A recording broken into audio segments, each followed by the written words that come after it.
सियावर रामचंद्र की जय। राम राम गोविंद हरि, राम राम गोविंद हरि, राम राम गोविंद हरि।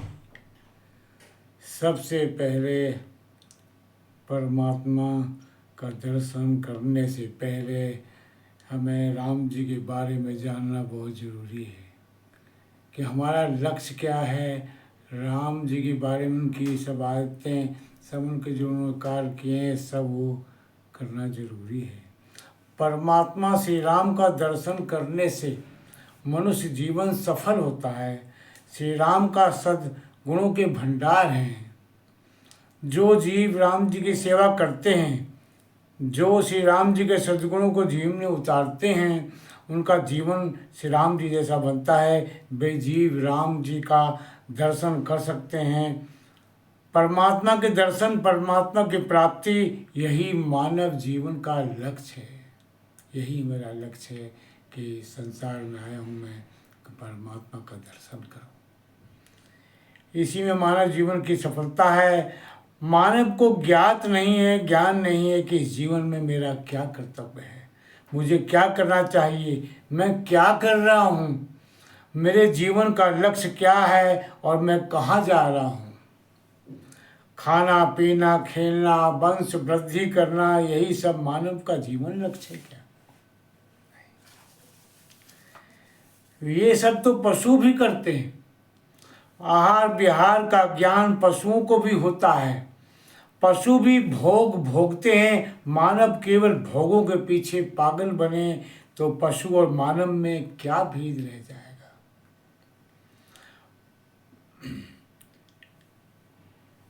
मानव का एक विशिष्ट लक्ष्य है प्रभु को प्राप्त करना, आत्मा को परमात्मा में लीन कर देना।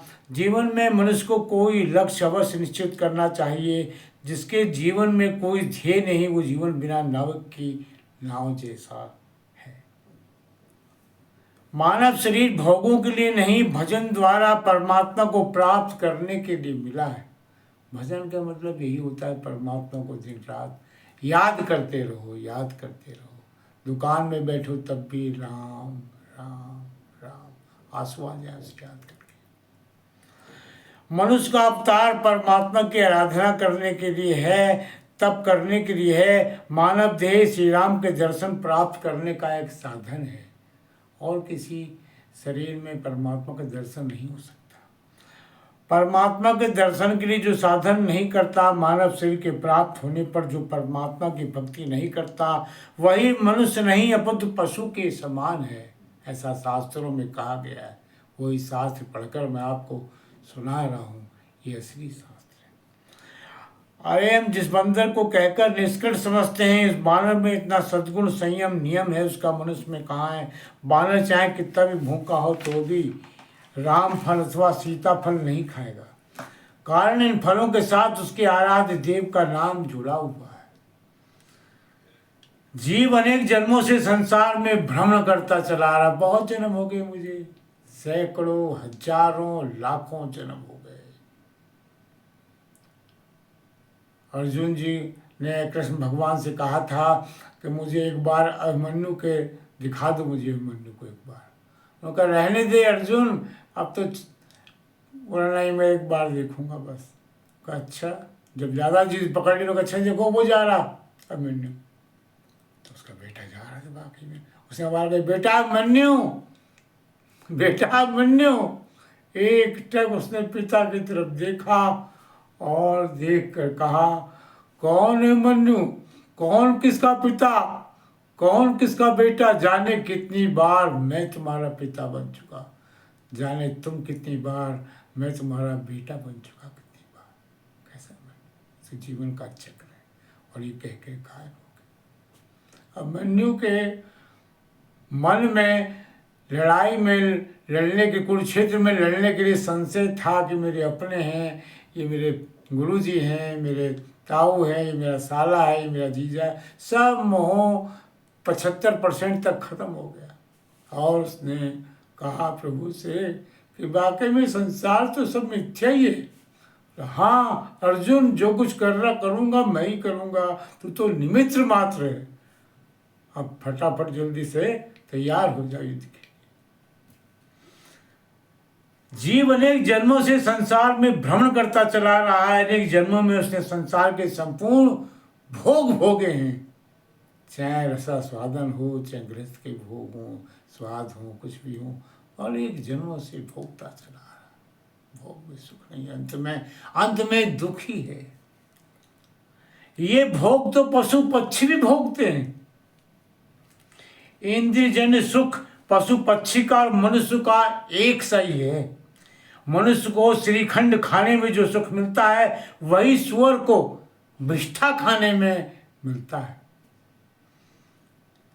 मनुष्य को गद्दे पर लौटने में जो सुख मिलता है, वही सुख गधे को धूल में लौटने पर मिलता है।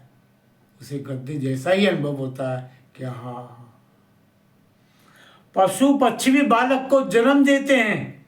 गौरैया चिड़िया भी अपने जोड़ों के साथ मिलकर घर बनाकर रहती है। कबूतर कबूतरी भी घूमने फिरने जाते हैं। संसार का बहुत सा व्यवहार मानव से इतर जीव भी भोगते हैं। केवल मनुष्य में ऐसी विशिष्टता है, यदि वो निश्चय करे तो उसका मन का बुद्धि का सदुपयोग करके निरंतर परमात्मा की भक्ति कर सकता है, यानी उसका नाम निरंतर ले सकता है। इस कलयुग में नाम कोई प्रधान कहा गया है, उसमें कोई नियम धर्म नहीं है। आप राम राम कहिए, शिव शिव कहिए, तो आप चाहे जिस अवस्था में बैठे हैं, चाहे आपने आके अच्छे नहाए नहीं, कुछ नहीं, पलंग में बैठे हैं, तब कर सकते हैं राम राम राम राम राम राम राम राम, शिव शिव शिव शिव शिव शिव शिव शिव शिव शिव शिव शिव शिव शिव, जिस माता का नाम, जिसका भी नाम, जय हनुमान जय हनुमान जय हनुमान, श्री हनुमते नमः श्री हनुमते नमः, कुछ भी कह सकते हैं, नाम ले सकते हैं। और मंत्र गुरु जी के द्वारा दिए हुए मंत्र का जाप करने के लिए, उसके लिए आपको नहा धो के नियम से पलंग से नीचे उतर कर दीप धूप बत्ती जलाकर तब करना होगा, तब उसका फल मिलेगा। आपको फल तो वैसे ही मिलेगा, लेकिन आधा ही मिलेगा। ये भी मेरी बात है। और मैंने कल के वीडियो में, आज मेरा तीसरा वीडियो है, आज मेरा कल के दूसरे वीडियो मैंने कहा था मेरे पास एक मंत्र है, मैं मंत्र दूंगा, और कल मैं बताना भूल गया, उसके लिए मैं क्षमा चाहता। अभी मंत्र सुन लीजिए मेरे से, बाद का चक्कर नहीं, बाद में याद रहे नहीं रहे। और मंत्र कृष्ण भगवान ने अपने पिताजी को बताया था कि पिताजी, जो मथुरा वृंदावन में थे, तो पापा आप जाके इस मंत्र का जप करो। मंत्र बता रहा हूँ मैं कि जाओ मणिकर्णिका घाट, ये काशी विश्वनाथ में है मणिकर्णिका घाट, जहाँ पर लाशें फूंकी जाती हैं, जहाँ भगवान आके तारक मंत्र कान में फूंकते हैं, मरे हुए व्यक्ति के कान में, जिसका शरीर पूरा हो गया। और वहाँ पर जाके ये कहा कृष्ण भगवान ने कि पापा इस मंत्र का जप करिए, इस मंत्र के जप के करने से, मणिकर्णिका घाट में जाकर करने से सिद्धि बहुत जल्दी मिलती है। वो मंत्र है, सुन लीजिए आप, ओम सर्वेश्वरेश्वराय सर्व विघ्न विनाशने मधुसूदनाय स्वाहा। ये मंत्र है, दोबारा फिर बोलता हूँ मैं, ओम सर्वेश्वरेश्वराय सर्व विघ्न विनाशने मधुसूदनाय स्वाहा। और बोलता हूँ, ओम सर्वेश्वरेश्वराय सर्व विघ्न विनाशने मधुसूदनाय स्वाहा। ये मंत्र कहा, वहां जाओ पापा और आपको सब सिद्धियां सुलभ हो जाएंगी। ये बहुत अच्छा मंत्र है। मैंने इस मंत्र के जपने से, मैं पलंग पे बैठ जाता था, कहीं कोई नियम से नहीं, मैंने इसको जपा, सो के उठा, कुछ बैठा, मैंने 25,000 30,000 मंत्र रोज जाप किया। इसमें 4 घंटा करीब मैंने टाइम रोज खर्च हुआ, मेरा 4 घंटा रोज टाइम खर्च हुआ। लेकिन 1 साल जपने के बाद मुझे स्वप्न दर्शन होने लगा कृष्ण भगवान जी का, श्री हनुमान जी महाराज का। एक तरफ तो मैं सुबह हनुमान जी के पाठ किया करता था, 7 पाठ, और 7-8 महीने हो गए थे करते करते, और इसको भी हो गए थे 7-8 महीने। उसके बाद मुझे भगवान के दर्शन होना शुरू हो गए। ये प्रभु की प्रभुताई है, मुझ पर कृपा करी बहुत बड़ी उन्होंने, जो मुझे दर्शन दिया। अभी तो मैं आपको ये रामायण सुना रहा हूँ, आगे मैं इसकी चर्चा करूँगा। बहुत सपने मेरे पास हैं, प्रभु के बहुत सपने मेरे पास हैं, मैं उन सब की चर्चा करूँगा। अभी बहुत बड़ा टाइम है, अभी तो शुरुआत है। अपना मन लगाने के लिए मैं सब कर रहा हूँ मैं, और तो कोई मुझे कोई लालच नहीं है प्रभु की दया से। अपना मन लगाने के लिए, मेरा टाइम पास हो जाए, मेरा टाइम नहीं पास होता इसलिए कर रहा हूँ।